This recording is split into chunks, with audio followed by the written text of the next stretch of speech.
Buenas tardes a todas y todos, a la tercera versión del ciclo de conferencias Panamá 200 años, 1821-2021. Este año se conmemora el bicentenario de la independencia de Panamá de España y este acontecimiento nos invita a reflexionar la situación actual de Panamá en perspectiva histórica y en perspectiva comparada, atendiendo las coyunturas y a las dinámicas de larga duración que generan los procesos políticos y sociales. Como investigaciones históricas han demostrado, las preocupaciones democráticas y los momentos electorales anteceden en Panamá el inicio de la era republicana y el bicentenario es una oportunidad enorme para vincular esa larga historia con el presente.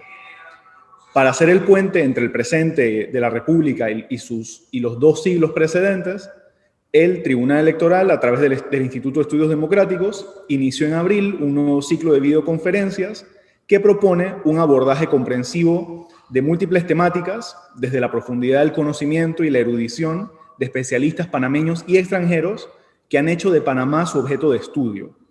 Reunir ese talento nos brinda una oportunidad sin precedentes para reflexionar sobre el pasado, el presente y el futuro de Panamá como un ejemplo de caso diferenciado en el conjunto de estudios latinoamericanos.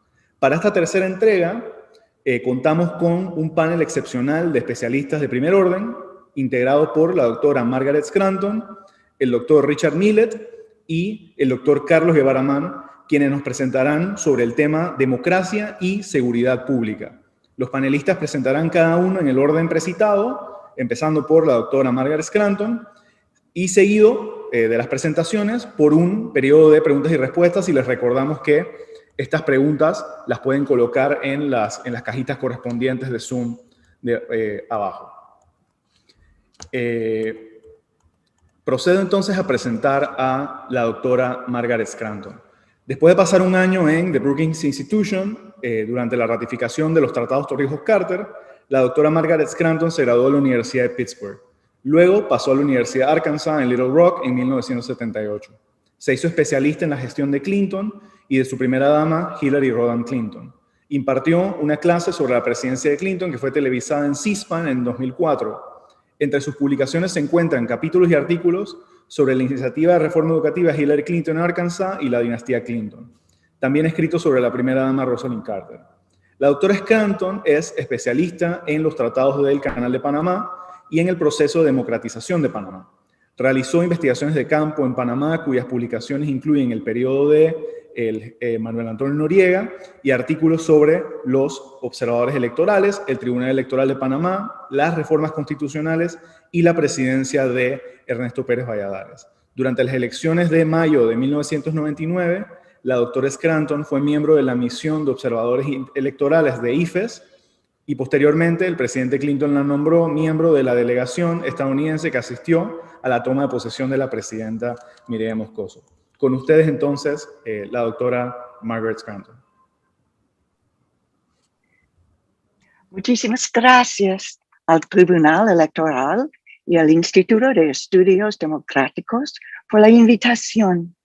Participar con colegas prestigiosos es un honor para mí.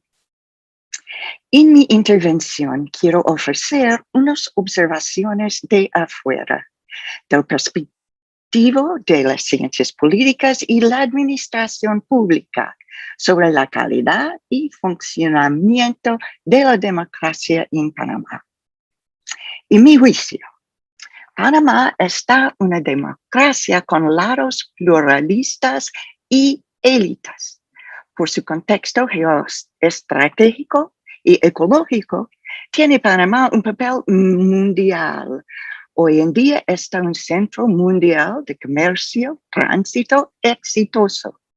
El aspecto elitista surgió de estos contextos.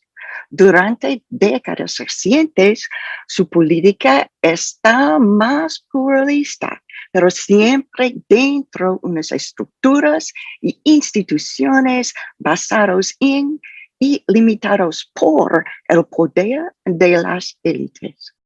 Para mí, no está una situación cuál de los dos. No, estás ambos, los dos lados. También elitista, también pluralista. Damos cuenta que está presidente Cortizo, el séptimo presidente después de la invasión. Tiene Panamá 30 años de gobierno civil. La democracia está institucionalizada. Lo importante es institucionalización de la transferencia pacíficamente de poder y que les aceptan la pérdida electoral los perdedores. Ahora, en general, los procedimientos de votación de las autoridades nacionales y locales están bien definidos y estandarizados, al igual que los medios y procedimientos para impugnar las elecciones. Las elecciones presidenciales de 2014 fueron las más costosos de las Américas en términos per cápita. La misión de observación electoral,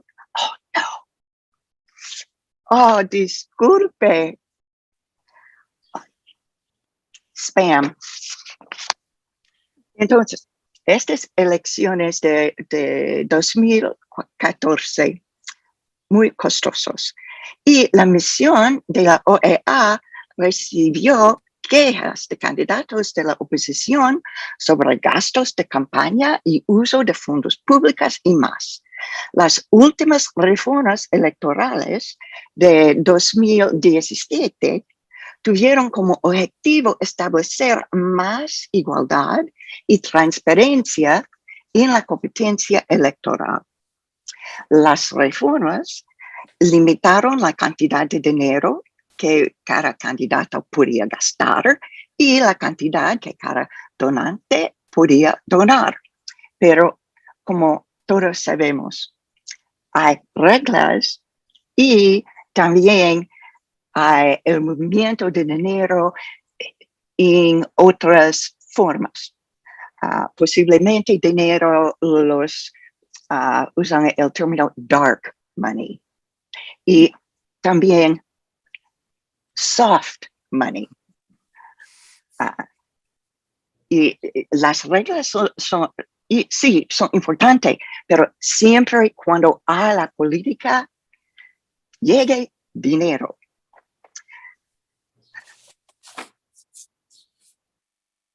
La reciente reforma seguramente tendrá un impacto positivo en este ámbito, pero es un impacto formal.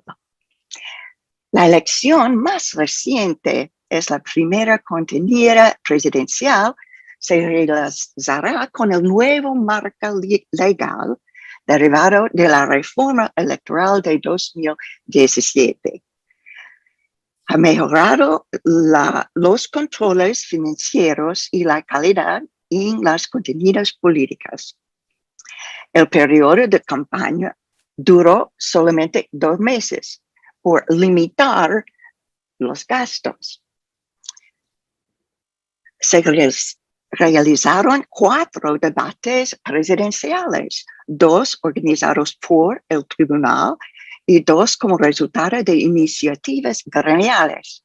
Los 4 ejercicios se transmitieron en la televisión nacional, radio y televisión, y en plataformas de redes sociales.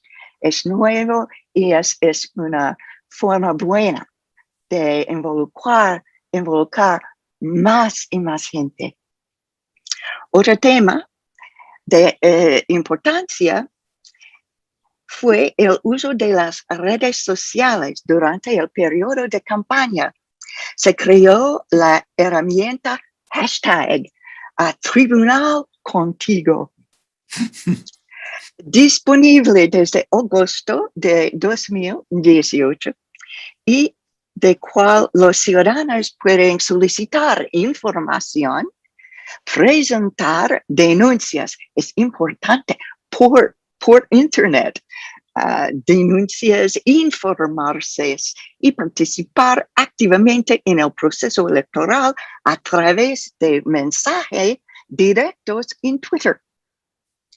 La democracia y sus instituciones y reglas son aceptados en principio por los actores relevantes en Panamá. Sin embargo, sin ponerse de acuerdo sobre cómo mejorar, cuáles son las próximas reformas, una agenda de etapas más y más importante.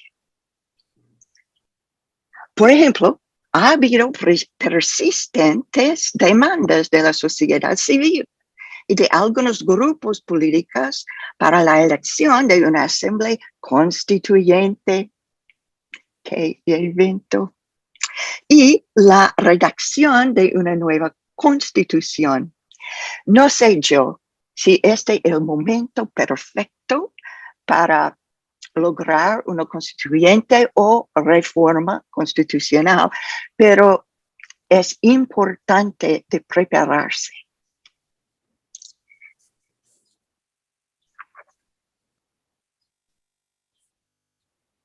En julio de 1919, el presidente Cortizo presentó a la Asamblea Nacional un paquete de reformas elaborado por un órgano consultivo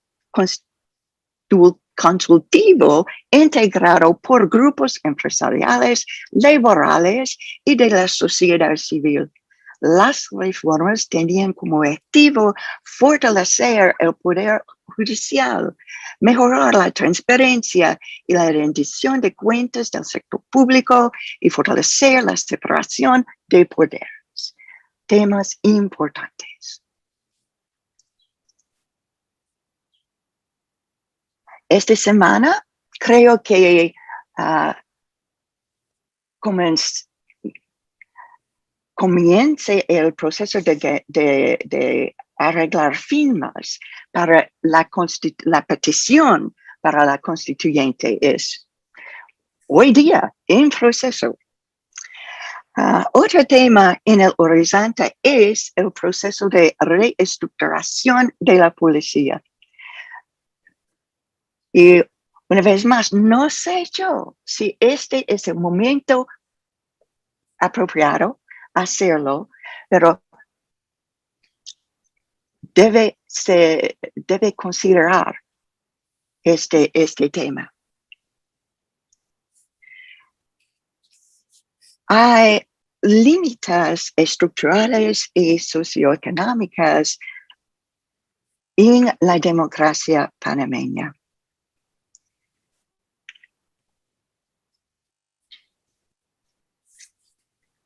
Uno es la estructura de poder. Todos los politólogos, todos piensan en estructuras. Y si estos son muy estrictos o más permeables. Y no hay duda que partidos interesados, poderosos, ejercen una influencia política considerable sobre la política del país. La élite económica, cuya influencia se encuentra en los sectores financieros y de servicios y que normalmente gira en torno al canal, la práctica de la financiación desenfrenada de las campañas por parte de las élites presenta una limitación importante a la independencia del poder político y, como era el esperar, permite una influencia indebida en estos individuos y sus intereses económicos. Los partidos políticos. En Panamá sí hay partidos viejos y partidos fuertes, anofistas, el PRD,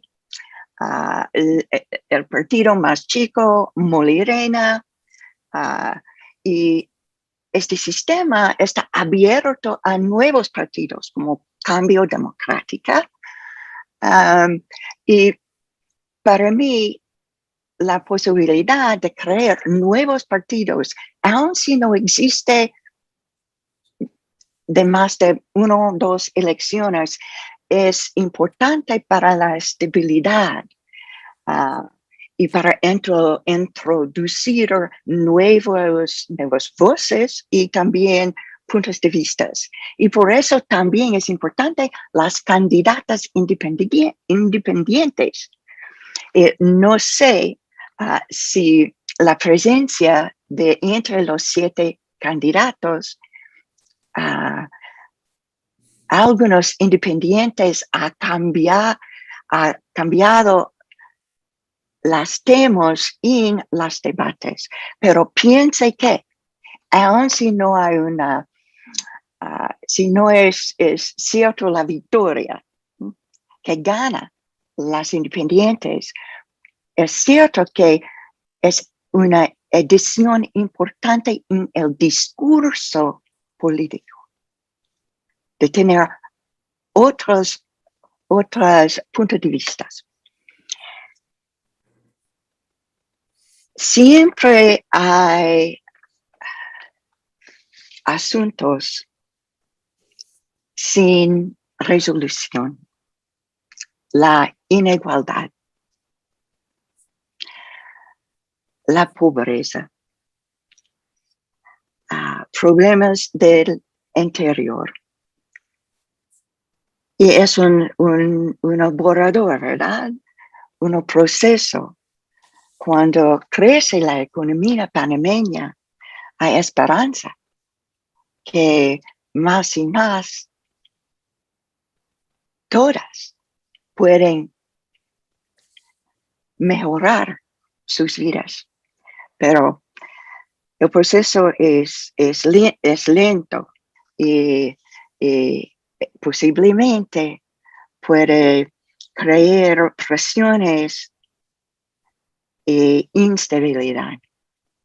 Hay una tolerancia para la vida dura, pero es una área importante. A ver, las mujeres y sus candidaturas están buenas para la democracia y podemos discutir más sobre la situación de las mujeres en las elecciones. Hay señales que el apoyo de la democracia no está al mismo nivel. Es otra área de presenciar en mente. Y finalmente quiero plantear algo sobre la sociedad civil. Durante la dictadura tuvieron la sociedad civil y las activistas un enemigo y puede enfocar todos a este problema. Después, con gobierno civil y con otras cosas a preocuparse, las activistas y los grupos en la sociedad civil no están tan fuerte. Nuevamente, sí, sobre temas de los indígenas y las minas, sí, actividad, hay participación, pero como fortalecer el capital humano, tengo preocupaciones. Entonces, espero que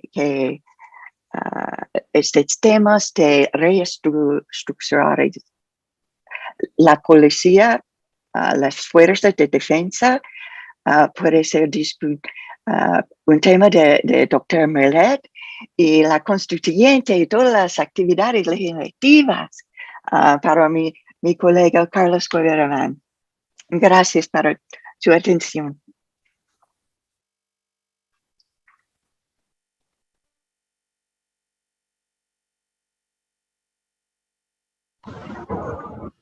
Muchas gracias, doctora Scranton. Muchas gracias por su presentación. A continuación, nos acompaña el doctor Richard Millet. El doctor Richard Millet obtiene su licenciatura con honores de la Universidad de Harvard, cuenta con un PhD de la Universidad de Nuevo México, un postdoctorado de la Universidad de Ohio y es graduado del Colegio de Guerra de la Fuerza Aérea. Ha sido profesor en la Universidad del Sur de Illinois, en Edwardsville, presidente de Warfighting Strategy de la Universidad del Cuerpo de la Marina, es presidente distinguido de Estudios Americanos del Centro para el Estudio de las Américas en Copenhague, Dinamarca. Es asimismo miembro del Fondo Carnegie para la Ética en las Relaciones Internacionales y ha publicado varios libros y es coautor de la obra Buscando a Panamá, la relación entre Estados Unidos y Panamá y la democratización. La Universidad de Defensa Nacional le confirió el premio Perry de la Secretaría de Defensa por la educación en seguridad hemisférica. Muchas gracias y bienvenido, doctor Richard Millet. Gracias, es un gran honor estar con ustedes hoy. Me voy a enfocar más de todo en el elemento de seguridad.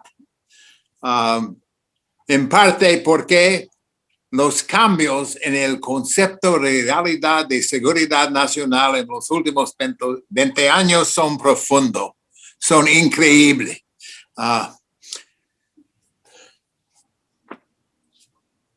Ahora, las amenazas más serias, más básicas, no vienen de otros estados, ni tampoco de gente interna de su país.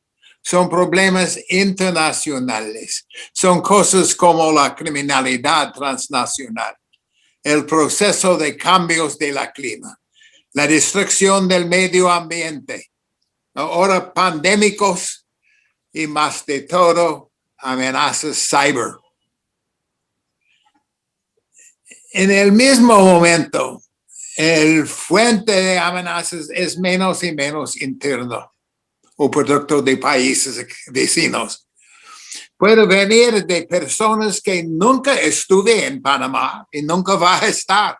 Puede ser miles de kilómetros lejos de Panamá y en el mismo momento son parte de una amenaza directa. El concepto de la seguridad nacional ha perdido mucho de sus sentidos. Ningún país solo puede evitar o controlar las amenazas principales de hoy. Tenemos a pensar en cómo podemos reducir o manejar amenazas, y no solo, sino como parte del mundo global en cooperación con otros países y otros organismos internacionales como INPRO. Y también otro cambio muy difícil por el pueblo entender, pero básico, es que seguridad hoy no es producto principal de elementos armados como policía o militares, sino es trabajo de todos. Sin educación y espalda del pueblo, no hay posibilidad de seguridad. Siempre los elementos autocráticos en la política han usado seguridad nacional como excusa para cortar los derechos del pueblo, eliminar algunos derechos gubernamentales, pero hoy en día eso no va a ayudar a su seguridad, sino a dañarla fuertemente. Now, Panamá tiene una gran ventaja en el mundo de hoy, porque no hay ni un país en el mundo que quiere dañar o atacar Panamá. El canal es necesario por todos. Panamá no es enemigo de nadie. Es en gran ventaja. Pero en el mismo momento, Panamá tiene, por su dependencia en el comercio global, tiene una vulnerabilidad profunda. Es tan fácil hoy en día de dañar eso. ¿Qué tenemos a hacer? Bueno, primero tenemos a analizar los puntos de peligros y debilidad, los peligros a la seguridad y al sistema democrático. Ningún país ahora puede controlar completamente sus fronteras. No puede cerrar la frontera sin dañar fuertemente su economía. El ejemplo perfecto de eso es Corea del Norte. Por su esfuerzo de dominar todo, tiene una economía que es un desastre. Pero más de fronteras de tierra tenemos el problema de fronteras de aire y mar. Y eso por Panamá son elementos básicos. Y fronteras electrónicas, cyber. Vulnerabilidad de todo el sistema financiero. Vulnerabilidad de los aspectos del canal. Vulnerabilidad de todos los sistemas de electricidad, de agua. Vulnerabilidad tan profundo, tan extensivo. Nunca hemos visto eso antes en el mundo, pero es la realidad de hoy. Podemos pensar por un momento en el caso en las últimas semanas del Colonial Pipeline en los Estados Unidos y el secuestro de los datos, los que nos llaman en inglés más y más ransomware, cuando criminales internacionales probablemente basada en Rusia, pero no son parte del gobierno de Rusia, usando la debilidad, la vulnerabilidad del oleoducto de Colonial para ganar millones de dólares en Bitcoin, es otro aspecto. Todos somos vulnerables. ¿Cómo podemos evitar ataques de este tipo? En eso la policía, los militares no sirven para nada, ni tampoco los tribunales. ¿Cómo podemos hacerlo? Las actividades de criminalidad organizada también siempre ganar mucha fuerza por corrupción nacional. Hay un equilibrio entre corrupción nacional y acceso a la criminalidad transnacional. Y la corrupción no es solamente enemigo de la seguridad, sino básicamente del proceso democrático.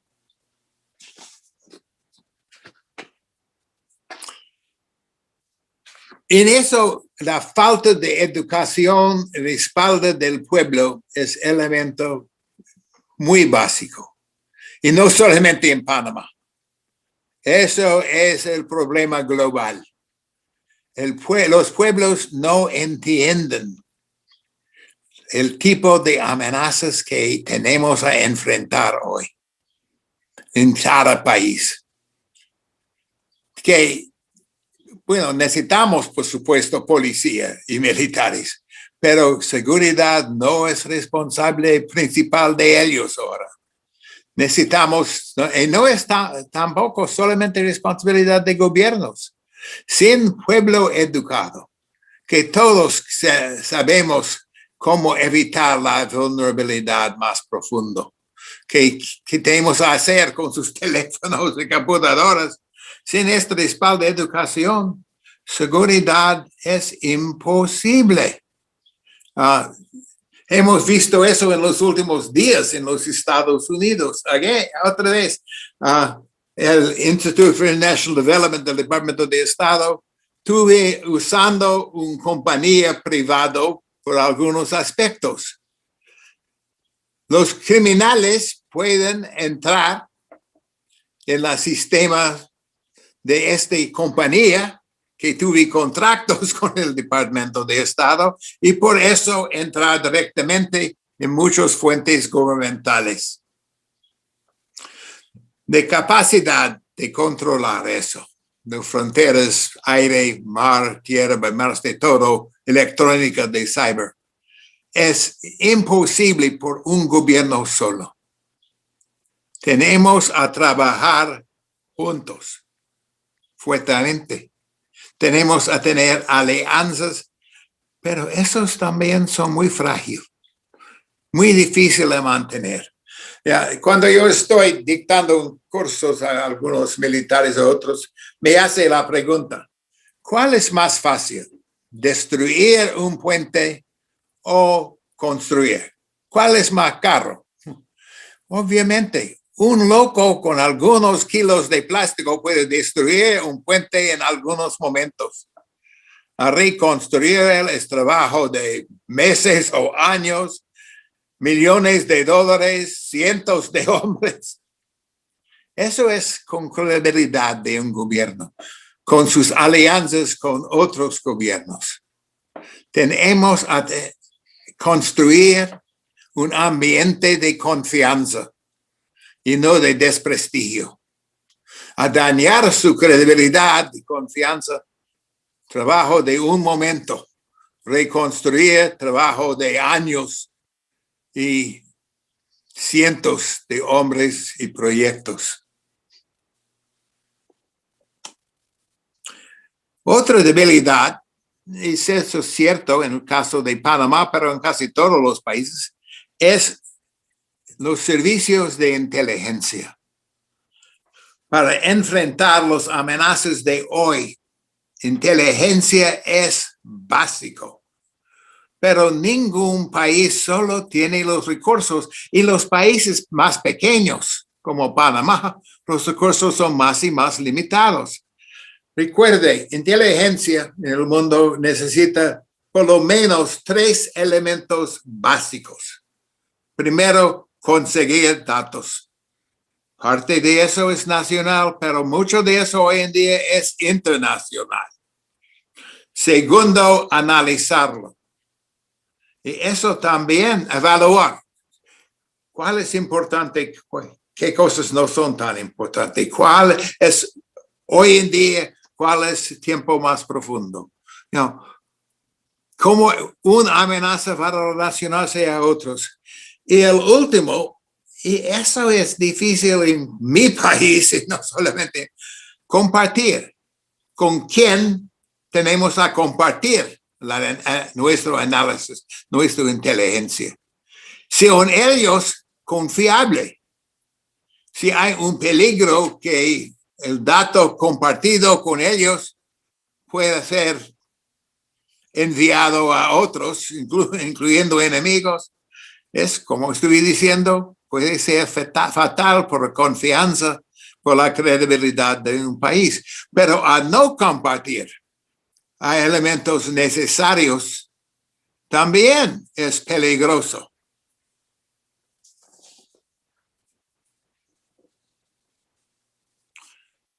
No, yo no quiero decir que el papel de la policía, Fuerzas Armadas no es importante hoy. Es importante, pero ahora es imposible por ellos a definir de dónde vienen las amenazas y cómo podemos enfrentarlo. Esta vez es trabajo de todo. Permíteme dar 3 ejemplos de hoy en día. Primero, por Panamá. Relaciones con China popular. Todos entienden que el contrato con Hutchison Ports para manejar Cristóbal va a terminar. En Estados Unidos y por cosas como inteligencia, como ayudar a enfrentar esas cosas, respalda, relaciones con Estados Unidos son básicos. Hay mucha gente con peligros, con sobre el papel de China en Panamá.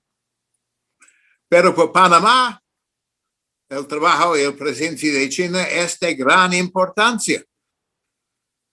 Si Panamá va a renovar el contrato de Hutchison, bueno, otra cosa que ojalá todos entendimos, Hutchison es de Hong Kong.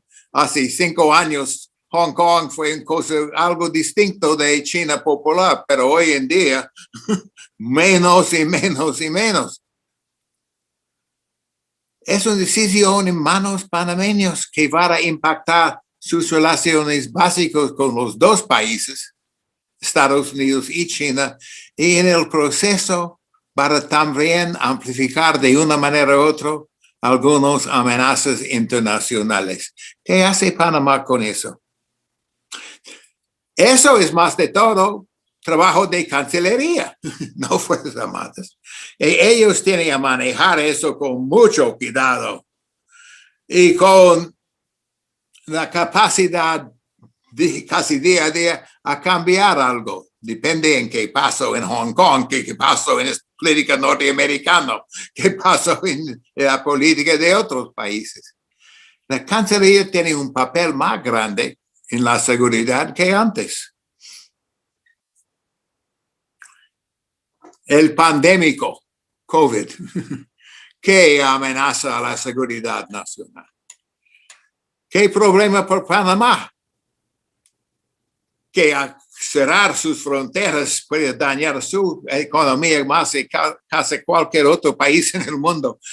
Yo tuve una idea probablemente extraña, que puede ser útil por Panamá empezar a hablar con Singapur. ¿Cómo podemos, como países pequeños, con una dependencia grandísima en el comercio mundial, enfrentar este tipo de problema?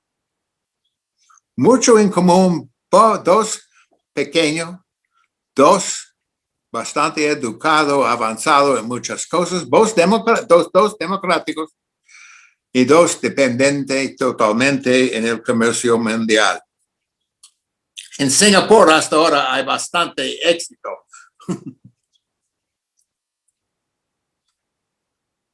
Y como yo estuve diciendo, el tercer ejemplo es cyber y el secuestro de datos. Eso, más de cualquier otra amenaza, es trabajo de todo, el trabajo de todo el pueblo, de todos los elementos del gobierno. Es trabajo de energía, de Cancillería, de seguridad, del tesoro, de salud, de todo. Es muy, muy difícil a defenderse y casi inevitable que va a ser peor y peor en los años que vienen. Bueno, al fin, seguridad hoy en día ha cambiado profundamente y los cambios van a seguir adelante. No hemos llegado al fin de los cambios. Nunca vamos a llegar a eso. La necesidad de analizar, coordinar más y más los sectores gubernamentales y el sector privado es básico. Y la respaldo del pueblo es totalmente necesario. Hoy en día, por el sistema democrático, es más y más fatal, no solamente peligroso, por algunos políticos a usar el concepto de seguridad nacional solamente para avanzar sus propios intereses políticos.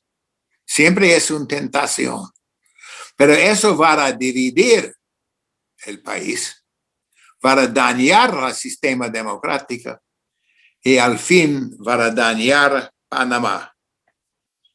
Si no podemos trabajar juntos en un sistema democrático, no hay posibilidad de manejar las amenazas de la seguridad nacional y los daños van a ser más y más profundos. Gracias.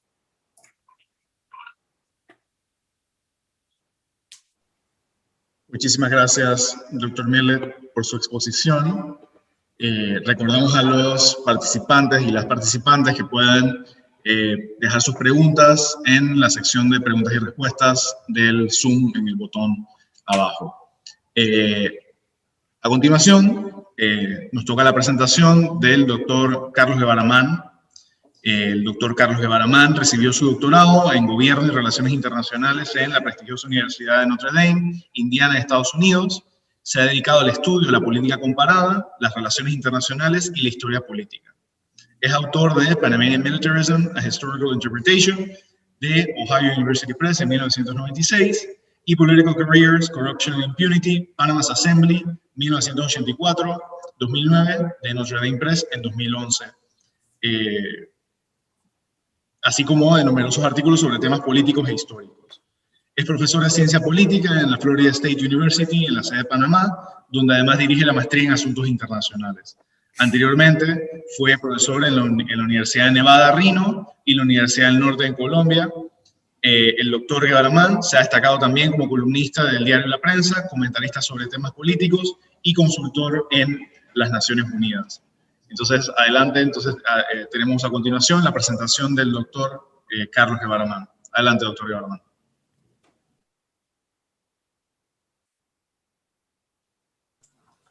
Muy buenas tardes. Muchas gracias, Juan Diego, por esa introducción tan amable. Saludo especialmente a los panelistas que me antecedieron, la doctora Scranton, el doctor Millet. Me da muchísimo gusto verlos y agradezco al Instituto de Estudios Democráticos que nos haya convocado porque nos permite vernos, aunque sea por las cámaras después de tantos años, en momentos en que se reúne, como comentábamos antes del inicio del panel, el momento en que se reúne el Congreso Internacional de Latin American Studies Association, que fue cuando nos conocimos la primera vez hace tan solo un par de años. Lastimosamente, las emergencias de todos conocidas nos impiden que participemos personalmente en estas actividades, pero al menos podemos vernos a través de la cámara. Así que gracias por la invitación al Instituto de Estudios Democráticos y me da muchísimo gusto compartir con ambos panelistas que tienen muchos años de estar estudiando con atención muy esmerada la situación política y la situación internacional de Panamá. El tema que nos convoca hoy es democracia y seguridad pública. Y tanto la doctora Scranton como el doctor Millet han hecho señalamientos que me han parecido sumamente interesantes y atinentes quisiera tomar algunos de ellos como punto de referencia. Pero lo primero que voy a hacer es poner el cronómetro porque tengo la mala costumbre de hablar mucho y no quiero que nuestro moderador tenga que llamarme la atención porque me paso del tiempo. Así que voy a poner ya serán como 19 minutos. Así es que ya puse el cronómetro para no pasarme y en caso de que me pase, de todas maneras, Juan Diego, por favor, hazme morisquetas o señalamientos o lo que sea para que me calle. Bien, la doctora Scranton creo que ha hecho una serie de señalamientos sumamente interesantes. Dice ella que a partir del tránsito de Panamá hacia la democracia hay dos características principales de esta democracia, digamos que democracia electoral, del aspecto electoral de la democracia panameña hay dos características principales y me encantó lo que dijo. Es pluralista en el sentido de que es un sistema competitivo. Hay varios partidos y compiten, pero al mismo tiempo es elitista. La doctora Scranton muy elegantemente, muy amablemente y muy prudentemente utilizó la palabra elitista. A mí no me gusta la palabra elitista. Yo la palabra que uso es oligárquica. Yo me remito a los planteamientos de la antigüedad clásica, me remito especialmente a la tipología aristotélica y cuando Aristóteles decía que el gobierno de pocos en interés de esos pocos es una oligarquía. Así que yo uso ese término, pero reconozco, como lo hace la doctora Scranton, que en la ciencia política moderna se usa el término elitista, que no suena tan duro como oligárquica. Entonces, dice la doctora Scranton también que hay un aspecto o una manifestación de esta política elitista es el interés tan grande que tienen los sectores de poder y diríamos que los sectores económicos en influir en los resultados electorales. Habla específicamente del financiamiento y me ha parecido muy interesante lo que dijo y muy importante. Recupero algo que señaló la doctora Scranton. Dice, hubo reformas en 2017, pero estas reformas probablemente tienen más impacto formal que real, porque el dinero, el ingreso de dinero en la política sigue siendo importante. Mencionó la elección de 2014 como yo creo que este dato es fundamental, que lo conozcamos los panameños y le agradezco a la doctora que lo haya traído a colación. En 2014, la elección de Panamá fue la más cara per cápita en América. A mí me parece que eso es sumamente importante y que contribuye a caracterizar el sistema político de la democracia panameña. Bien, la doctora dijo, la cito también, que nuestro sistema se caracteriza por una financiación desenfrenada por parte de las élites del proceso político. Así que estos señalamientos me parece a mí que son muy importantes. Yo quisiera, en primera instancia, referirme a partir de lo que me parece los excelentes señalamientos sobre el proceso electoral que ha hecho la doctora Scranton, referirme un poquito más ampliamente a la democracia panameña. Bien, Panamá transitó a la democracia en 1989-1994 bajo el liderazgo del presidente Guillermo Endara, a partir o a raíz de la invasión estadounidense de diciembre de 1989, que instaló en el poder a los legítimos ganadores de la elección de mayo de 1989, que fue anulada por la dictadura militar. Este periodo del presidente Endara se considera por muchos analistas como un periodo de transición y me refiero específicamente a Freedom House. Hay muchos esquemas de clasificación de la democracia. Hay 4 principales. Diría yo que además del de Freedom House está el de Varieties of Democracy, está el de The Economist y hay otros, como lo señalé, pero a mí me gusta mucho remitirme al de Freedom House porque primero que todo, se actualiza anualmente. En segundo lugar, está disponible en Internet de una forma admirable porque el sitio electrónico es sumamente eficiente. Y en tercer lugar, porque hay una continuidad que se remonta por lo menos hasta los años 70, hasta inicios de la década de 70, y así podemos hacer una comparación. Así que es muy útil, es muy, digamos, muy versátil ese formato de Freedom House. Entonces, me gusta remitirme a él, como dije, no es el único, pero sí es muy útil. Entonces, Freedom House califica a Panamá como parcialmente libre entre 1989 y 1994, y después de que ocurre esa elección, Panamá pasa de ser parcialmente libre, de acuerdo con Freedom House, a ser un estado libre. En el esquema de Freedom House, los estados caracterizados como libres son básicamente democracias liberales, y los que están un poquito más abajo en el puntaje que les permite todavía clasificar como estados libres, pero están un poquito más abajo, quizás están ahí en esa zona gris entre las democracias liberales y las democracias electorales. Pero digamos que según Freedom House, Panamá es un estado libre. Y hay algo más importante. Ha mantenido para Freedom House su clasificación de estado libre ininterrumpidamente desde 1994. La última entrega de Freedom House es la del año pasado, o bueno, la de este año, perdón, que se refiere a 2020. E inclusive en 2020, con todos los problemas que tuvimos durante la pandemia y todas las restricciones a la libertad impuestas inconstitucionalmente, a mi juicio, por el gobierno nacional, Panamá mantuvo esa clasificación por parte de Freedom House. Esta observación es importante, la que voy a hacer a continuación. Es el 4º país en América que ha mantenido esta trayectoria consecutiva e ininterrumpida. Después de Costa Rica, que como sabemos, transitó la democracia a finales de la década de 40, 1950, antes de que Freedom House hiciera su clasificación. Después de Costa Rica vino Uruguay en los años 80, 85, básicamente en 1985. Después vino Chile en 1990 y después Panamá. Estos son los únicos 4 que han mantenido ininterrumpidamente la clasificación de estados libres en Freedom House, entre las 20 repúblicas latinoamericanas, 20 estados, no decir repúblicas, estados, porque hay algunos que no son repúblicas, sino dictaduras.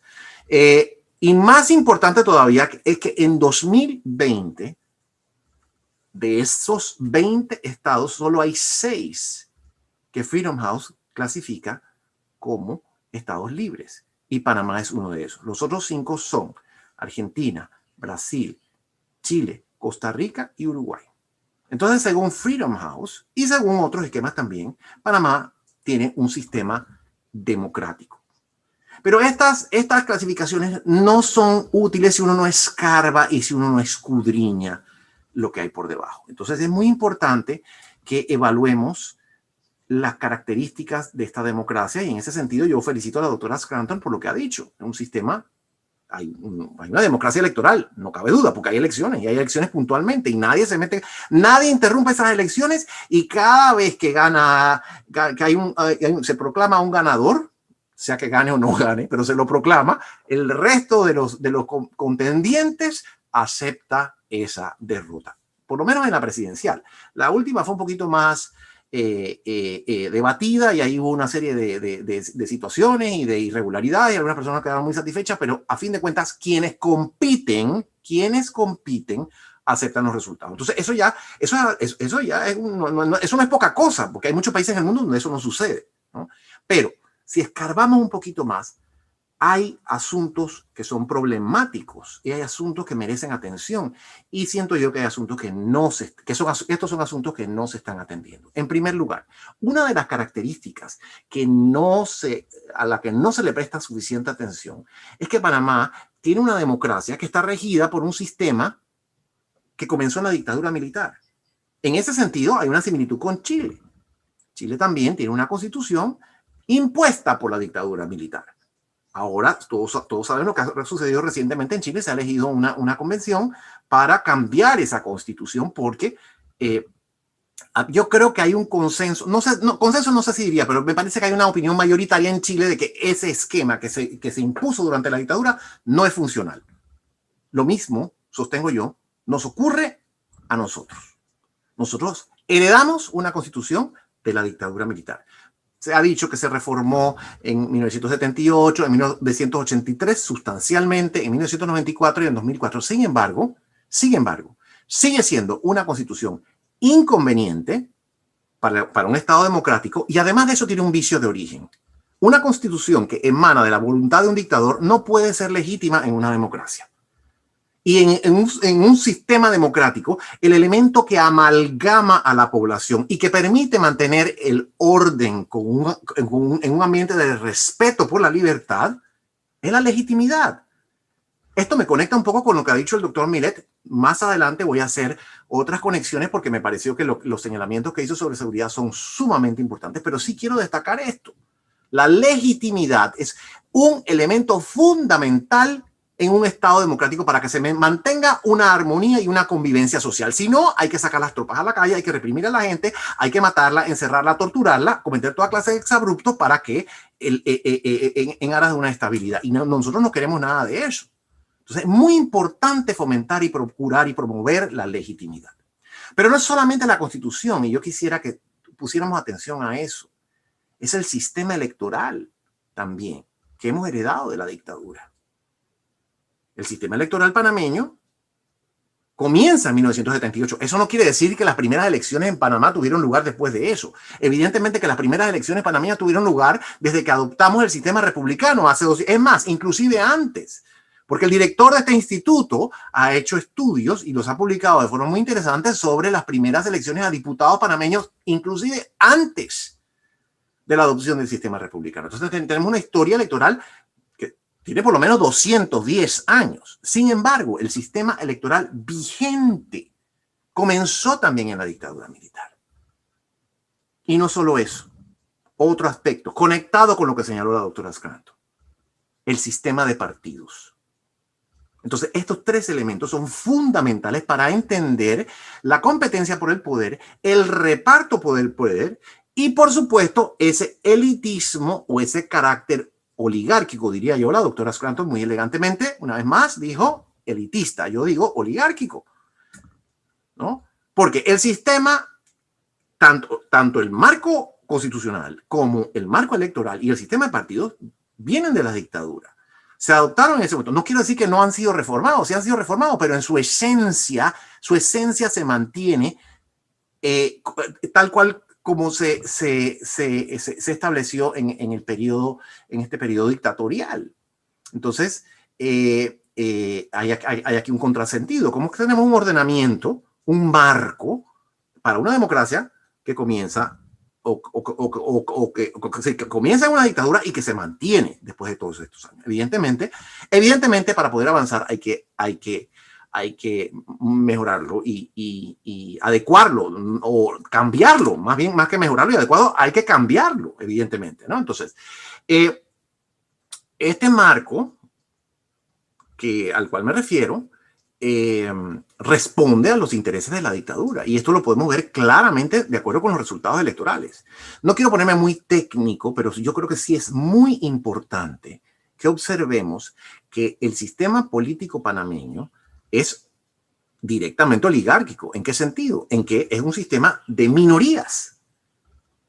Aquí vota una mayoría, y la mayoría ejerce su voluntad electoral, pero los que gobiernan son minorías. Y lo que hablo no es una entelequia ni es una idea. O sea, el aspecto electoral es la parte más científica de la ciencia política. Se basa en votos y en la distribución de esos votos. Si nosotros vemos la distribución de esos votos, tenemos que un partido, que es el partido de la dictadura militar, el PRD, es el partido que domina la política panameña. Y no hablo, una vez más, no estoy emitiendo una opinión. Estoy hablando de algo que se puede comprobar, que tiene corroboración matemática. Hay una tabla interesantísima que desarrolló el famoso politólogo francés Jean Blondel a partir de la tipificación que hizo Sartori de los sistemas de partido. Entonces, Sartori habló acerca de el sistema el bipartidista de dos partidos y medio, sistema multipartidista con partido dominante, sistema multipartidista sin partido dominante. Y si nos atenemos a esta tabla y a los resultados electorales de Panamá, la información la tengo, lo que pasa es que me quedan, ¿qué? Juan Diego, 6 minutos, así que no puedo en 6 minutos hacer esta exposición. Pero si nos atenemos a estos formatos que se proveen en la ciencia política y metemos los números panameños allí, el partido dominante en Panamá es el PRD. Tenemos un sistema multipartidista con partido dominante. ¿Qué significa eso? Que un partido que recibe el 33%, porque si miramos cuáles son las estadísticas, y no solamente es en la elección presidencial, porque ese es el error que cometen muchos analistas, que solamente se fijan en la elección presidencial, pero el reparto del poder abarca más que la elección presidencial, abarca la elección a la Asamblea Nacional, abarca la elección a los ejecutivos municipales, a los alcaldes, y abarca la elección a los representantes de corregimiento que configuran los consejos municipales. Entonces, si miramos todas estas elecciones sobre un periodo de 30 años o 25, pues desde 1927, desde 1994, el PRD consistentemente, o sea, el promedio del PRD es 33%. Ese es el promedio. En todas esas elecciones, en todos esos años. Y este es el partido dominante con un 33%. Esto lo indican los resultados electorales y, como dije, es aritmética. Es aritmética. No es mi opinión. Los resultados electorales están allí. Y ahí está la tabla de Sartori y ahí está la numeración que le añadió Blondel. Así que lo que hablo tiene corroboración. Entonces, yo creo que esto ilustra bastante bien lo que señala la doctora Scranton sobre la naturaleza elitista de la política panameña. Y esa naturaleza elitista es algo que, primero que todo, atenta contra la democracia, menoscaba la democracia, incita o digamos, suscita suspicacia, cinismo, desagrado, descontentos a la democracia, según lo indican sondeos de opinión popular, las opiniones que se escuchan y demás. El último Latinobarómetro, que fue el de 2018, porque más después de eso entiendo que no se ha hecho todavía, pero el último Latinobarómetro indica un descenso importantísimo en la confianza en la democracia en Panamá. Y yo creo que eso tiene que ver con la institucionalización o la institucionalidad que mencionó la doctora Scranton. Ella dice que la democracia está institucionalizada. Yo ahí discrepo un poco con ella, porque me parece que estos altos niveles de desconfianza son problemáticos. quiero hacer un breve comentario también sobre la seguridad, porque me parece que está muy concatenado, ¿no? Así como heredamos un marco jurídico de la dictadura militar, heredamos también un modelo de seguridad de la dictadura militar. Y con eso no hubo una ruptura. Creímos que hubo una ruptura porque se adoptó una legislación que desmilitarizó supuestamente, por lo menos en papel, desmilitarizó a la República de Panamá, porque se adoptó después una reforma constitucional en 1994 que señala la República de Panamá no tendrá ejército.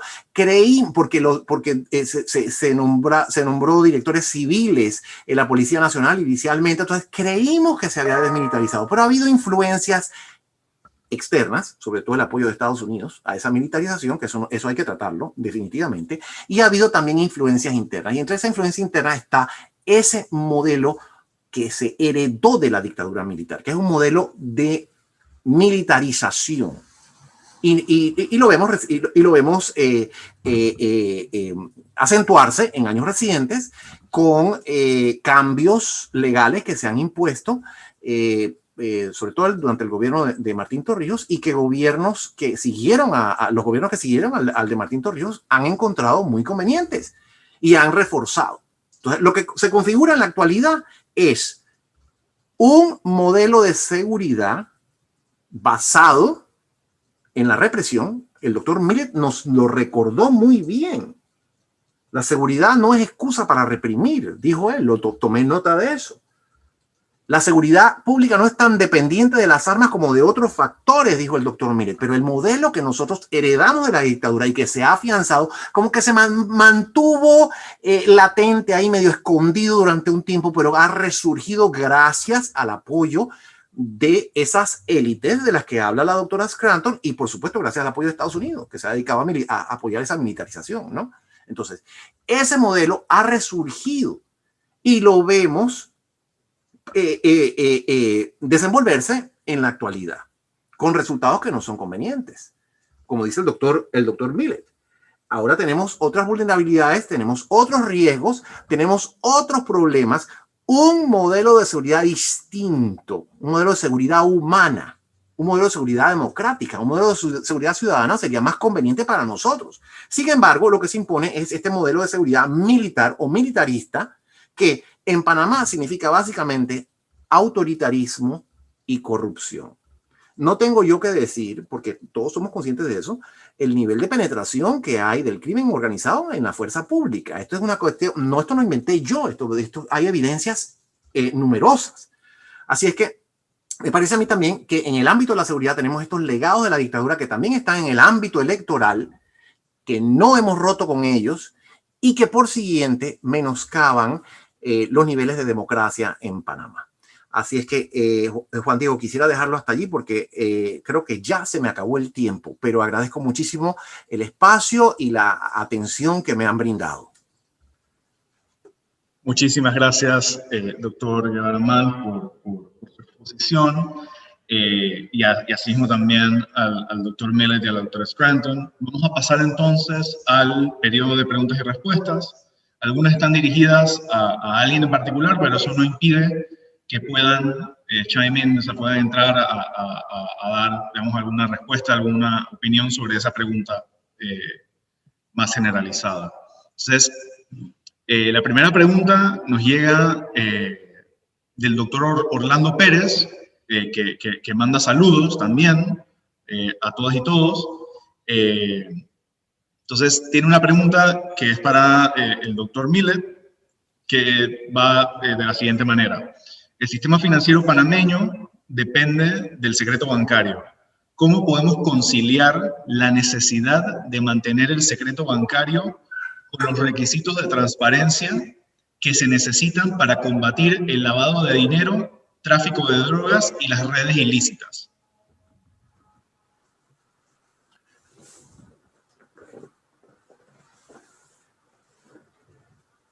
Tengo un mute. ¿Puede decir más despacio la pregunta de Orlando? Sí, con mucho gusto. En las últimas partes. Con mucho gusto, sí. Dice, el sistema financiero panameño depende del sistema bancario. ¿Cómo podemos conciliar la necesidad de mantener el secreto bancario con los requisitos de transparencia que se necesitan para combatir el lavado de dinero, el tráfico de drogas y las redes ilícitas? Buena pregunta. La transparencia es elemento básico de cualquier sistema democrático y también es siempre, hoy en día más que todo, punto de vulnerabilidad a amenazas del exterior. En tantas cosas es difícil de mantener un equilibrio entre justicia y seguridad, entre los derechos ciudadanos. Yo estoy pensando en 3 países, por ejemplo, en lo cual el proceso democrático ha sido dañado bastante fuertemente en los últimos años.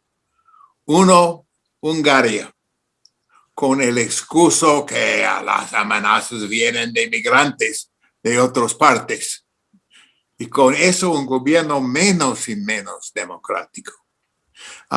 Menos y menos transparente. Tenemos que hacer cualquier cosa que es necesario de evitar la amenaza. No. Sistema democrático es frágil. Y por su naturaleza es vulnerable. Y la única manera de controlarlo es con respaldo popular y educación popular. El Salvador, amenaza para tener un gobierno más de mano duro. Los pandillas son una amenaza bastante fuerte en El Salvador. No cabe duda en eso. Pero su fuerza depende en gran parte de sus lazos internacionales y también de algunos elementos de corrupción nacional. No se puede enfrentar solamente con mano duro y la respuesta no es restringir más y más los derechos del pueblo.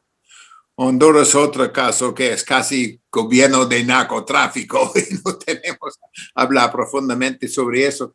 Pero mi país, Estados Unidos, una cosa es obvio en los últimos años.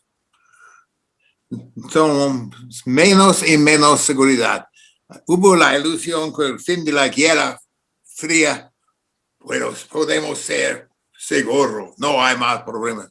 Hay más problemas hoy que nunca. Otro caso de Colonial Pipeline, de todo el secuestro de datos personales y de compañías. Pero ¿qué dice Trump? No, amenazas vienen de otros ciudadanos o migrantes y podemos enfrentarlos solo. Desinformación, mal educación pública, todo transparencia. Es difícil a mantener y costoso, pero es más costoso de mantenerlo.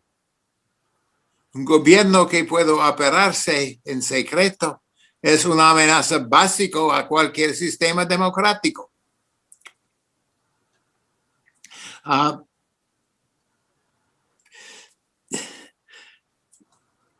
Los pueblos en general no entienden cuán frágil es el sistema democrático.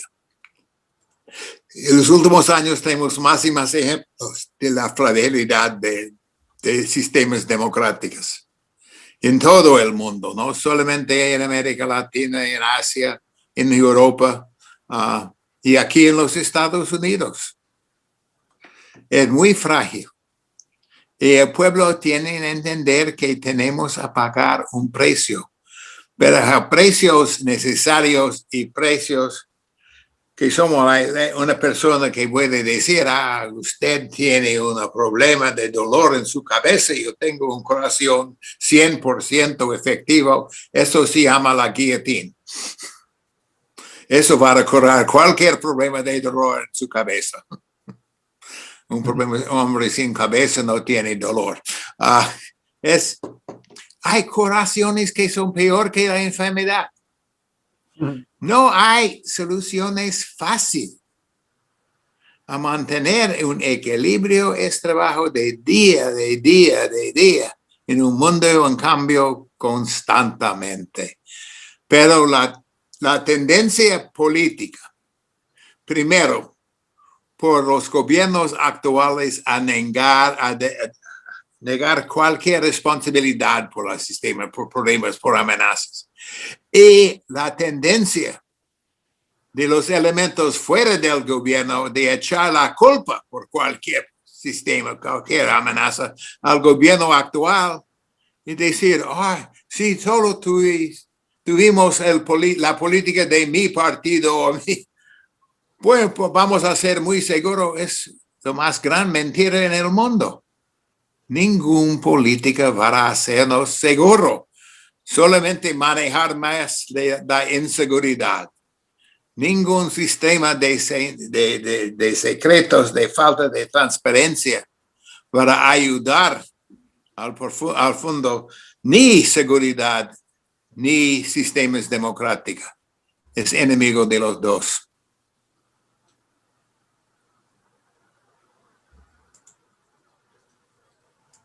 Muchísimas gracias, profesor Miller.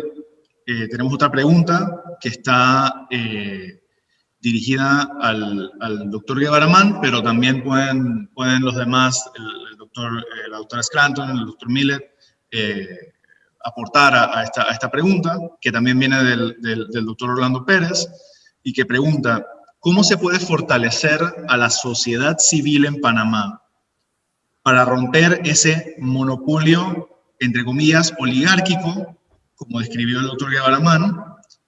¿Se puede dar un proceso constituyente en Panamá como el que se está realizando en Chile, no dominado por los partidos tradicionales y liderizado por elementos de la sociedad civil?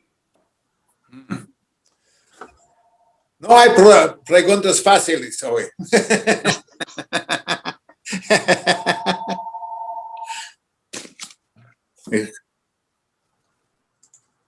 Ok, bueno, yo creo que en primer lugar que tenemos que hacer una distinción importante. La búsqueda del poder político o la búsqueda del poder público es el objetivo, la aspiración de la sociedad política. La sociedad civil tiene otros objetivos, ¿no? Entonces, yo creo que hay que partir de ese punto. Eso no quiere decir que no hay que fortalecer la sociedad civil. Sí hay que fortalecer la sociedad civil, pero si lo que hablamos es tratar de que la política sea menos oligárquica, por supuesto que la sociedad civil puede contribuir a ese fin, pero si queremos que la política sea menos oligárquica o menos elitista, como la palabra que utilizó la doctora Scranton, me parece a mí lo importante o lo que hay que hacer es fomentar la participación, abrir el sistema político para que haya la mayor participación posible. Y me remito también a lo que ha señalado antes la doctora Scranton. Formalmente se ha permitido la participación de candidatos que no están afiliados a partidos políticos, los que se llaman independientes, pero a mi modo de ver no son independientes. Por otro aspecto muy importante que señaló la doctora Scranton, es el financiamiento. La política panameña es una política sumamente clientelista. Es una política, es un sistema político en el cual el que no tiene dinero no puede participar con éxito y que tiene barreras de ingreso casi que infranqueables. O sea, cualquier persona que no tenga afiliación, que o que no esté comprometida con una cúpula y que no tenga millones, literalmente millones de dólares, por lo menos cientos de miles de dólares, no puede participar efectivamente en ningún proceso político en Panamá ni para representantes de corregimiento. Entonces, es un asunto muy delicado y que configura una política, como dije antes, plutocrática, oligárquica. Entonces yo creo que lo que hay que tratar es de ampliar las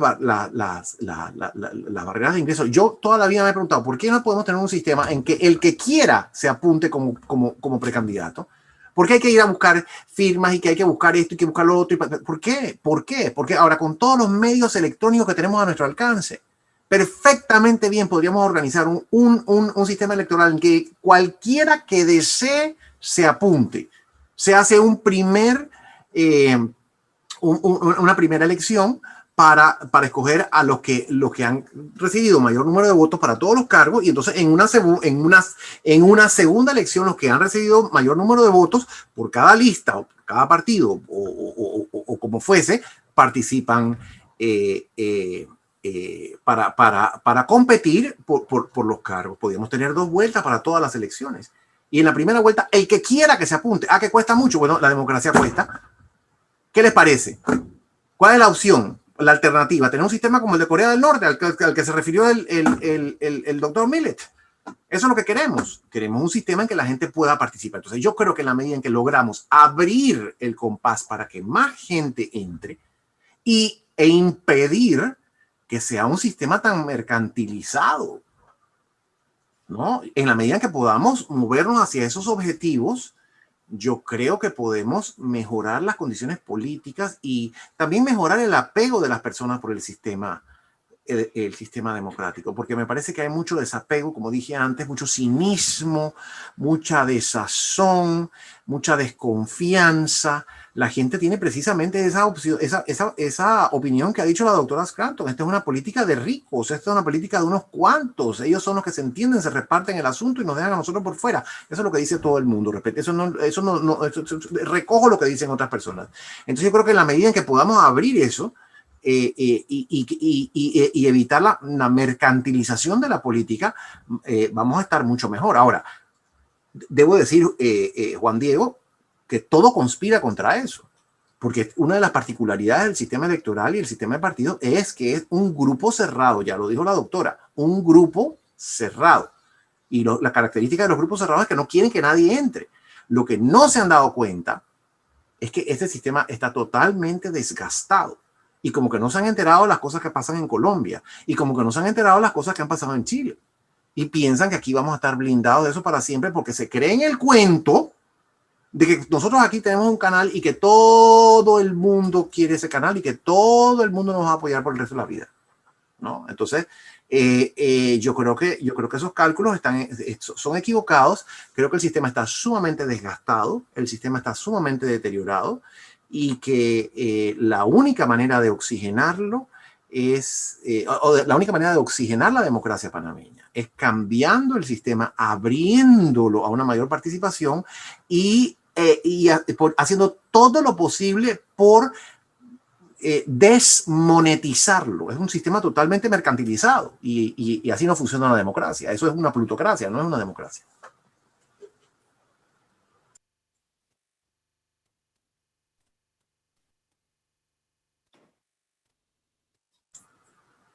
¿Qué quieres?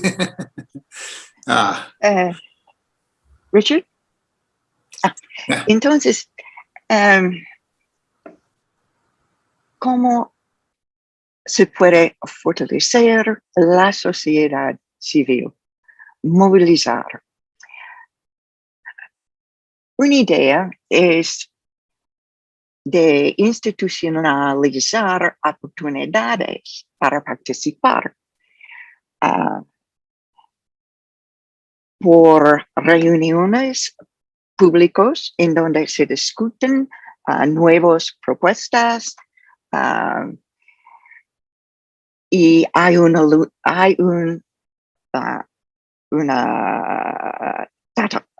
día cierto, una locación conocido. No se puede prevenir los camas cerradas, pero puede adicionar áreas abiertas y para dar luz por testimonios, por informes y más por video y su iPhone de documentar el problema. Entonces es un proceso de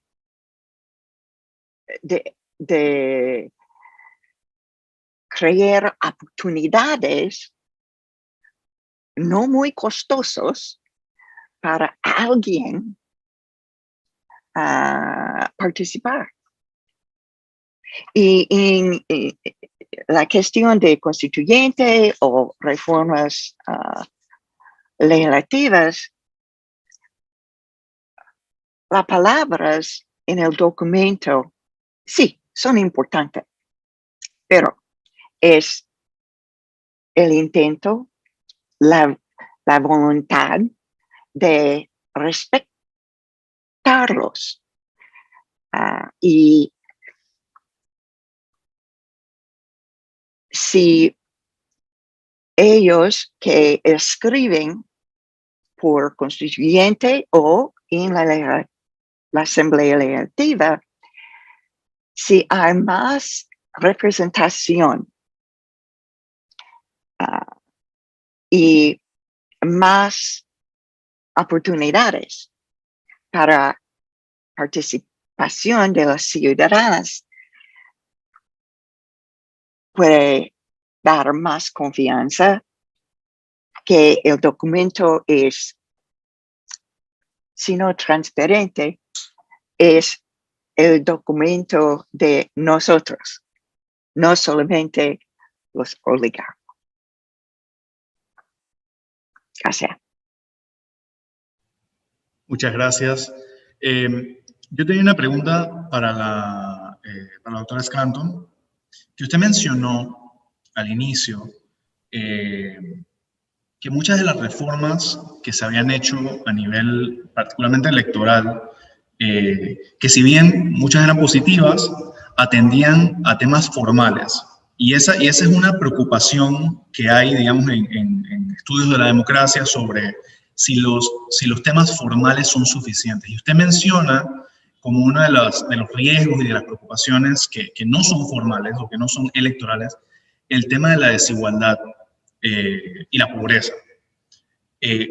¿Cómo está relacionado o cómo se puede conciliar los niveles de desigualdad que hay en Panamá con esa promesa de lo que Robert Dahl llamaba igualdad política en el tema de la poliarquía para la estabilidad y para la legitimidad democrática en Panamá?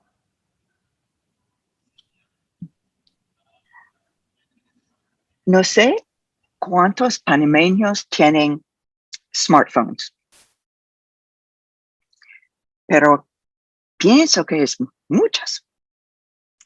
Y la idea de usar Twitter para denunciar algo durante una campaña es una reforma que da la oportunidad a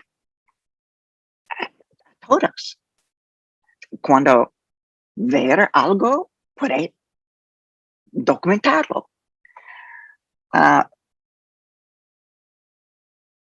Hay un ejemplo. Por ejemplo, las candidaturas de las mujeres.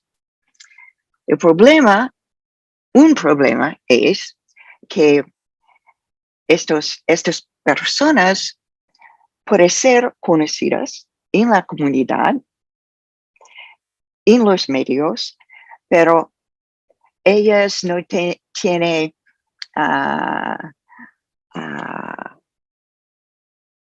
las características de ser electas. Son posiblemente famosas, pero existe en la lista de candidatas, pero no tienen la misma estatura, la misma gravedad que los hombres. Y cómo cambiarla. Día tras día, elección tras elección, hay muchas mujeres con experiencias políticas, pero es una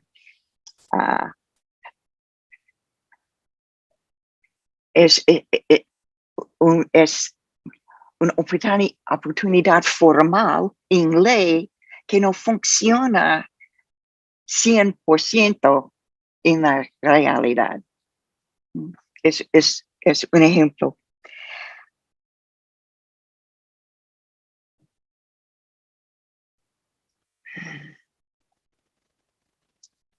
perfeccionar una democracia posiblemente no es la pregunta más útil.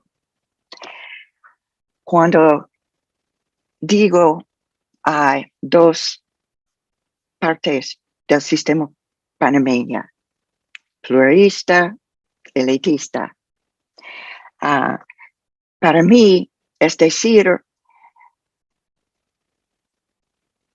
pluralismo debe crecer dentro límites y la espacio político, espacio realista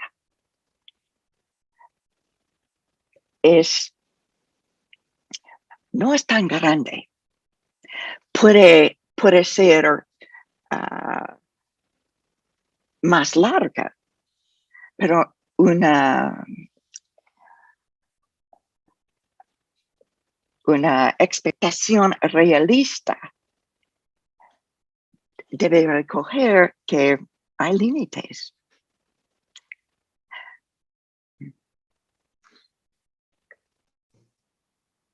Muchas gracias, doctora Scranton.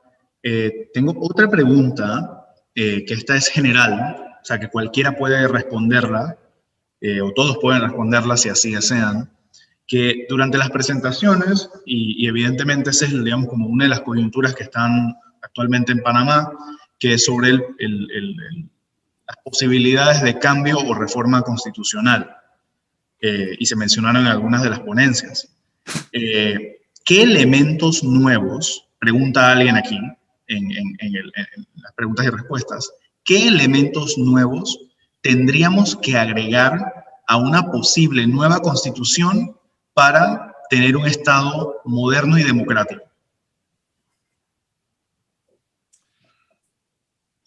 Todos.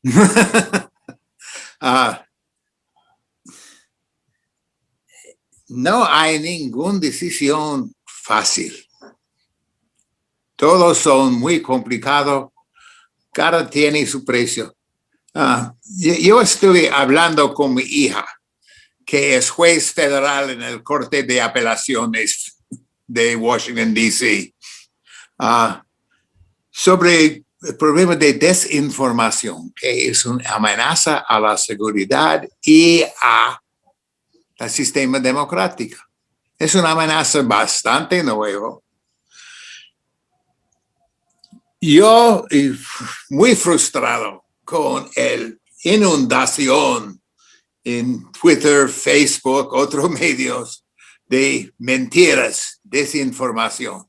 Algunos domésticos, otros internacionales. Los esfuerzos de los rusos y otros de intervenir en el proceso político de otros países. Hoy en día, actualmente tenemos una campaña en los medios electrónicos que viene de Rusia para despreciar totalmente las vacunas de Pfizer y Moderna. Es todo mentira. Pero estaba hablando con mi hija y dice, yo quiero mucho evitar esta desinformación, de eliminar. Pero ¿quién puede hacerlo? ¿Las compañías privadas? No tengo tanta confianza en ellos, más de todo porque su objeto principal es ganar dinero. El gobierno, para mí, la desinformación es una amenaza gravísima. Pero la idea que el gobierno puede definir qué es la verdad y qué no es más peligroso. ¿Cómo amplificar los derechos de discurso libre y en el mismo momento enfrentar la inundación de desinformación y mentiras?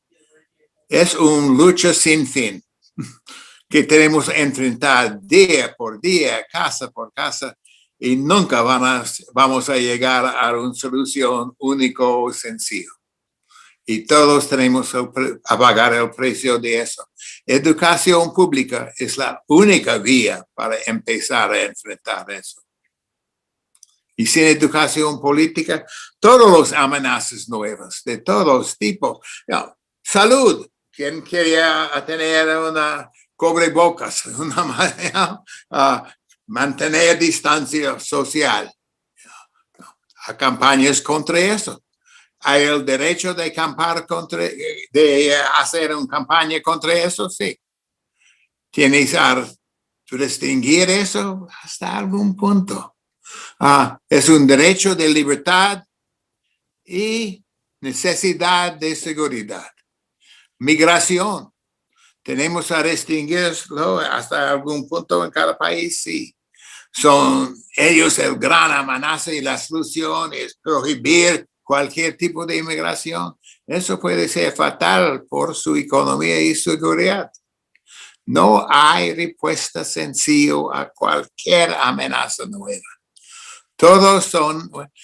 Hace años, un gran amigo mío y posiblemente lo mejor diplomático enviado por los Estados Unidos a América Latina en su historia, el embajador Byron P. Vakey, publicado un artículo en la revista de alto prestigio Foreign Affairs con el título de Latin America, Everything is part of everything else. América Latina, todo está relacionado con todos los demás. Eso es seguridad y sistemas democráticos hoy en día. Todo está relacionado con todo lo demás. No se puede separar ni un elemento, sino también, al contrario, tenemos que enfrentar todo junto con paciencia, educación y la capacidad de trabajar juntos.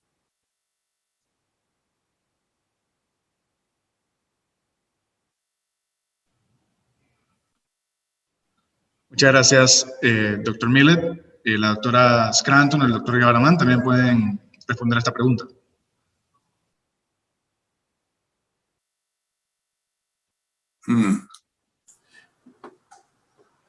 No sé si la doctora Scranton quiere decir algo. Yo tendría una muy modesta observación, pero si ella quiere decir algo, pues es nuestra invitada. Que venga.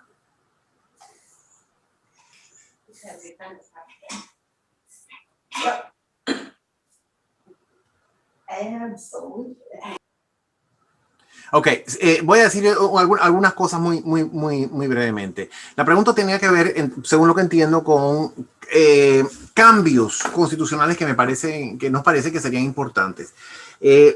Yo creo que cambiar el sistema de representación sería fundamental. La representación es un aspecto esencial de la democracia moderna, de la democracia contemporánea. Sin representación, la democracia no puede funcionar a nivel del Estado. Por supuesto que si hay esquemas de democracia directa y de democracia participativa, sobre todo a nivel local, donde es muy factible y muy funcional, pero a nivel del Estado solamente podemos tener democracia si la combinamos con representación. Ese es el gran descubrimiento de los padres fundadores de Estados Unidos y después de otros como gran pensador francés Emmanuel Sieyès, de quien hablé anoche. Entonces lo tengo fresco en la memoria. Así que la representación es fundamental. El esquema de representación, como señalé yo antes brevemente en mi exposición, está totalmente distorsionado. Va de la mano del sistema electoral. Es un esquema de representación que permite que las minorías se impongan. Por supuesto que en un sistema democrático las minorías deben tener una voz, deben tener un espacio, deben tener una representación. Pero la democracia utiliza prioritariamente la fórmula mayoritaria, que no significa avasallar, ni reprimir, ni excluir a las minorías. Pero tampoco significa un gobierno de minorías, que es lo que tenemos en Panamá. Entonces, básicamente, esencialmente hay que cambiar el sistema de representación. Y no es algo que escucho a nadie de los que están interesados en promover cambios constitucionales hablar de eso. Necesitamos ese cambio en el esquema de representación, tanto en la presidencia de la República, el presidente es el representante por excelencia de la nación, como también en la Asamblea Nacional. Tenemos que superar ese sistema de circuitos, que son circuitos municipales y a base de corregimientos, que es un sistema que propicia, fomenta y se alimenta de la corrupción y del clientelismo. Y tenemos que cambiar el sistema municipal también. Aquí se destruyó el sistema municipal con la Constitución de 1972. Los militares cuando entraron en el 68 lo dejaron en suspenso porque nombraron nuevos concejales a dedo, y en 1972 cambiaron el sistema municipal por este asunto de representantes de corregimiento que es totalmente inconveniente, que es el foco principal de corrupción y de clientelismo que hay en este país. Ese sistema, que no es municipal y no es representativo. Así que mínimamente pensaría yo que hay que cambiar eso. Volver a un verdadero sistema de representación municipal y un verdadero sistema de representación nacional. Quizás con un circuito único para la Asamblea Nacional o un circuito único en combinación con circuitos provinciales como se hizo en 1945. Eso en primer lugar. En segundo lugar, hay distorsiones y exabruptos contra el sistema republicano que me parece a mí que es fundamental corregir. Voy a dar un ejemplo nada más, porque no me quiero prolongar demasiado, pero de esto tampoco habla nadie. Hay en la Constitución lo que a mí me parece una abominación, y utilizo la palabra, recalco la palabra, me parece una abominación, es una distorsión total y completa del sistema republicano. ¿Cuál es? Las facultades extraordinarias. Que el Ejecutivo pueda solicitar a la Asamblea Nacional facultades extraordinarias para legislar, que el Ejecutivo utiliza para legislar por decreto. Entonces, en uso de esas facultades extraordinarias, el gobierno panameño en los años 90 llevó a cabo transformaciones tan importantes, tan grandes y tan graves como la privatización de la electricidad y de la telefonía. Y en la década de 2000, durante el gobierno de Martín Torrijos, esto vinculado con lo que ha señalado el doctor Millet, se reestructuró el sector de la seguridad pública para propender a una mayor militarización. Esto se hizo a través de decretos, ley, que el Ejecutivo emitió en uso de esta facultad que está en la Constitución, pero el Ejecutivo la usa a su conveniencia. Porque la Constitución también dice, inclusive esta Constitución militarista que heredamos de la dictadura, dice que después de emitirse estos decretos tienen que volver a la Asamblea para su revisión, y eso nunca se hizo. Entonces, es una distorsión, como hay muchas otras, del sistema republicano, pero es una distorsión bárbara del sistema republicano que habría que corregir, que cambiar, que rectificar. Y otro asunto muy importante es el ámbito de las libertades individuales y de los derechos sociales. A mí me parece que habría que revisar con mucho cuidado esos capítulos, esas secciones, para propender a una ampliación lo más posible de los espacios de autonomía individual y colectiva como corresponde en una democracia. Doy un ejemplo nada más. Me refiero a la seguridad alimentaria. Está contemplada en la Constitución para ciertos sectores, pero la seguridad alimentaria, como ha quedado absolutamente evidente en esta pandemia, es un problema muy serio en Panamá. Y el derecho a la alimentación es un derecho codificado en el derecho internacional. Entonces aquí se reconoce para ciertos sectores, pero tendría que reconocerse para toda la población. Entonces me parece que la parte sobre derechos individuales y sociales merece una actualización importante y una revisión cuidadosa. Así que si me preguntaran a mí directamente, diría eso, y por supuesto que podríamos hablar mucho más sobre cambios que son absolutamente necesarios. Yo creo que que esto tiene que ver con la representación también, esos periodos de 5 años que se impusieron en 1983 son absolutamente inconvenientes. El periodo para los cargos ejecutivos y nacionales debía ser 4 años. Y en los cargos municipales, en los consejos municipales, no olvidemos que a inicio de la República el periodo era de 2 años. Y la lógica es que los cargos están más cerca de la población, deben renovarse con mayor regularidad. Y a mí me parece que esta es una buena idea. Y también a inicio de la República elegíamos a los diputados a mitad del periodo presidencial para propender a un mayor equilibrio de poder. Me parece que todos esos son elementos importantes que contribuirían a democratizar al país. Así que aportaría eso, Juan Diego, a falta de tiempo para mayor abundamiento. Muchísimas gracias, doctor Guevara-Mann. Finalmente, doctor Scranton, no sé si quiere responder a esa misma pregunta sobre qué cambios, qué elementos nuevos piensa que se podrían agregar a una posible nueva constitución para tener un Estado más democrático y moderno. Formal dependen en cómo hacen la gente. Es un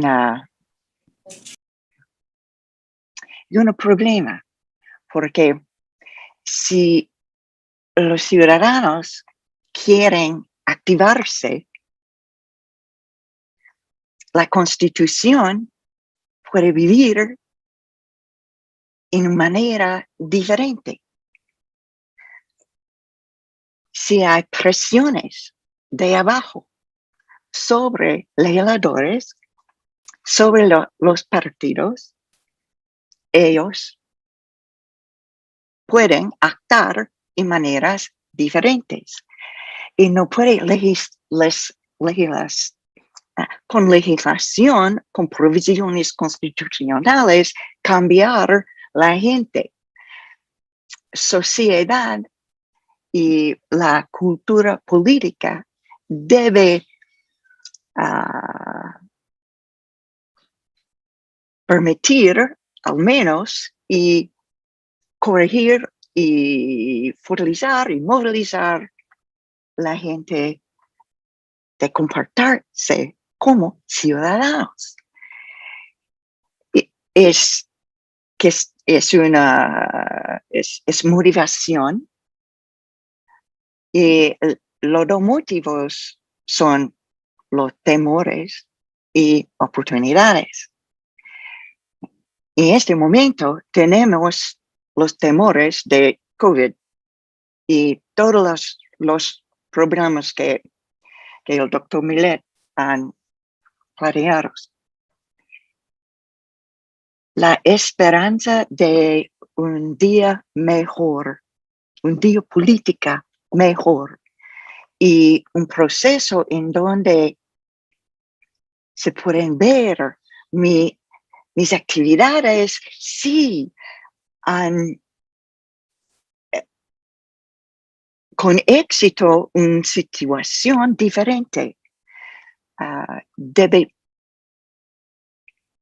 tratar, experimentar y después realizar.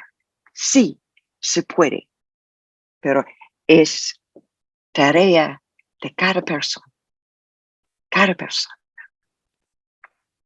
Lastimosamente, y digo lastimosamente porque ha sido un panel muy provechoso, muy iluminador y ha sido un lujo contar con ustedes el día de hoy. Se nos ha acabado el tiempo. Agradecemos en primer lugar a la doctora Scranton, al doctor Millet y al doctor Guevara Mann por haberse tomado el tiempo de estar con nosotros hoy de manera virtual, pero no menos presentes.